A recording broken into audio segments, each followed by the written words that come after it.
നിങ്ങൾ എഴുതി വെച്ചോ, എടോ ഒരാളെ 4 പേരുടെ മുമ്പിൽ നിങ്ങൾ നാണം കെടുത്തിയാൽ 40 പേരുടെ മുമ്പിൽ അള്ളാഹു നിങ്ങളെയും നാണം കെടുത്തും. അള്ളാഹു കാത്തിരക്ഷിക്കുമാറാകട്ടെ.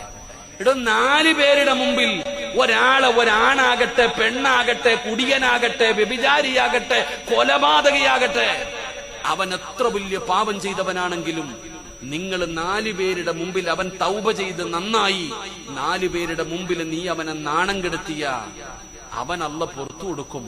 നീ ഓർത്തിരുന്നോ, നീ വീടിന്റെ അകത്തിരുന്ന് ചെയ്താലും അള്ളാഹു അത് നാട്ടുകാരെ അറിയിക്കും. അള്ളാഹു നമ്മളെ കാത്തിരക്ഷിക്കുമാറാകട്ടെ. സൂക്ഷിക്കണം, ഭയക്കണം. നിസ്സാര കാര്യമല്ല. നീ ആരും അറിയാതെ രഹസ്യമായി വീടിന്റെ അകത്തിരുന്ന് ചെയ്താലും അത് പരസ്യമാക്കും അല്ലാഹ്, അത് നാട്ടുകാരെ അറിയിക്കുമല്ല. കാരണം നീ ഒരു മനുഷ്യന്റെ കണ്ണ് നനയിച്ചവനാ, ഒരാളെ നാണം കെടുത്തിയവനാ.